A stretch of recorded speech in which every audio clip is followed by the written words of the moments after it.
ഇന്ന് കുറച്ച് തിരക്കൊക്കെ ഉണ്ട് കേട്ടോ. മക്കൾക്ക് സ്കൂളിലേക്ക് വാങ്ങിക്കുന്ന സാധനങ്ങളൊന്നും ഇതുവരെ വാങ്ങിച്ചിട്ടില്ല. അപ്പൊ അവരെയും കൊണ്ടുപോയിട്ട് ഇന്ന് അതൊക്കെ വാങ്ങിച്ചു കൊടുക്കണം.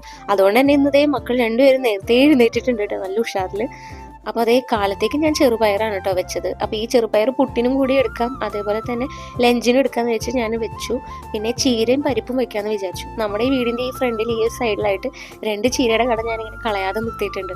ഇതിൽ നിന്ന് തന്നെ നമുക്ക് അത്യാവശ്യം ഒരു ദിവസത്തേക്കുള്ള കറിക്കുള്ളതൊക്കെ കിട്ടാറുണ്ട്. അപ്പോൾ ഞാൻ ചീരയുടെ ഇലയൊക്കെ പൊട്ടിച്ച് ചീരയും പരിപ്പിട്ട് വെക്കാമെന്നാണ് വിചാരിച്ചത്. ചീര തന്നെ വെക്കുന്നതാണ് ലച്ചുവിന് ഇഷ്ടം, പരിപ്പിട്ട് വെക്കുന്നതാണ് ചീരുവിന് ഇഷ്ടം. ഓരോരുത്തർക്ക് ഇഷ്ടമുള്ള രീതിയിലാണ് കേട്ടോ ഞാൻ ഇടയ്ക്കിടയ്ക്ക് ഇവരുടെ പാപ്പം വന്നപ്പോൾ ഇവർക്ക് കുറേ സാധനങ്ങൾ കൊണ്ടുണ്ടായിരുന്നു. അതിലുണ്ടായതാണ് ഈ മൈക്ക്. ഇപ്പൊ ഏതു നേരം ഈ മൈക്കും വെച്ചിട്ട് ഫുൾ ടൈം പാട്ടും ബഹളാണ്. അങ്ങനെ അവസാനം എന്നെ കൊണ്ട് ഒരു പാട്ട് പാടി. ശല്യം ഒഴിയാൻ വേണ്ടി ഞാനൊരു പാട്ട് പാടി കൊടുക്കുകയും ചെയ്തു കേട്ടോ.